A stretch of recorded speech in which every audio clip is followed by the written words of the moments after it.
Hi there, Miss McCurdy here to read Chapter 4 of Charlotte's Web. We are in Chapter 4, Loneliness. If you have your book, go ahead and pull it out and read along. The next day was rainy and dark. Rain fell on the roof of the barn and dripped steadily from the eaves. Rain fell in the barnyard and ran in crooked courses down into the lane where thistles and pigweed grew. Rain spattered against Mrs. Zuckerman's kitchen windows and came gushing down the downspouts. Rain fell on the backs of sheep as they gazed in the meadow. And when the sheep tired of standing in the rain, they would slowly walk up to the lane and into the fold.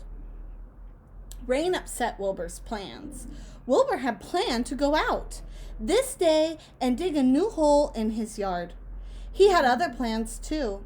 His plans for the day went something like this. Breakfast at 6:30. Skim milk crust, millings, bits of donuts, wheat cakes with drops of maple syrup sticking to them. Potato skins, leftover custard, pudding with raisins, and a bit of shredded wheat. Breakfast would be finished at 7, and from 7 to 8, Wilbur planned to have a talk with Templeton, the rat that lived under his trough. Now, talking with Templeton was not the most interesting occupation in the world, but it was better than nothing. From 8 to 9, Wilbur planned to take a nap outdoors in the sun. From 9 to 11, he planned to dig a hole or a trench and possibly find something good to eat buried in the dirt. From 11 to 12, he planned to stand still and watch flies on the boards, watch bees in the clovers, and watch swallows in the air. 12 o'clock, lunchtime, millings, warm water, apple parings, meat gravy, carrot scrapings, meat scraps, stale hominy, and a wrapper off a package of cheese. Lunch would be over at 1, and from 1 to 2, Wilbur planned to sleep. From 2 to 3, he planned to scratch itchy places by rubbing up against the fence. From 3 to 4, he planned to stand perfectly still and to think of what it was like to be alive and to wait for Fern. At 4 would come supper. Skim milk, provender, leftover sandwiches from Larry's lunchbox, prune skins, a morsel of this, a bit of that, fried potatoes, marmalade, drippings, a little more of this, a little more of that, and a piece of baked apple and a scrap of upside-down cake. Wilbur had gone to sleep thinking about these plans. Have you ever had plans that got ruined and you were thinking about them all night long? Poor Wilbur, he's probably really disappointed. But he woke up at 6 and saw the rain. And it seemed as though he couldn't bear it. I get everything all beautifully planned out, and it has to go in rain, he said. For a while, he stood gloomily indoors. Then he walked to the door and looked out. Drops of rain struck his face. His yard was cold and wet. His trough had an inch of rainwater in it, and Templeton was nowhere to be seen. "Are you out there, Templeton?" he called. There was no answer. Suddenly, Wilbur felt lonely and friendless. "One day, just like another," he groaned. "I'm very young. I have no real friends out here in the barn. It's going to rain all morning and all afternoon, and Fern won't come in such bad weather. Oh, honestly." And Wilbur was crying again for the second time in 2 days. At 6:30, Wilbur heard the banging of a pail.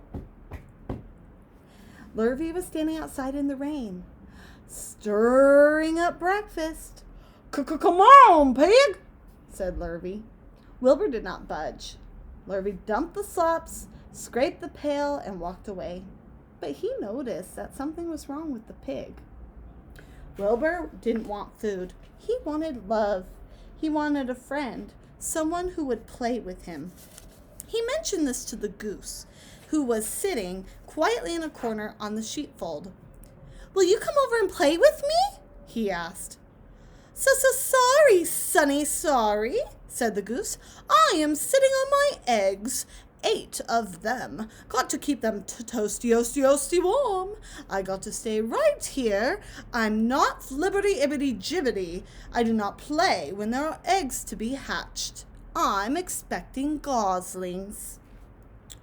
Well, I didn't think you were expecting woodpeckers, said Wilbur bitterly. Wilbur then tried one of the lambs. Will you play with me? He asked. Certainly not, said the lamb. In the first place, I cannot get into your pen, and I am not old enough to jump over the fence. In the second place, I am not interested in pigs. Pigs mean less than nothing to me.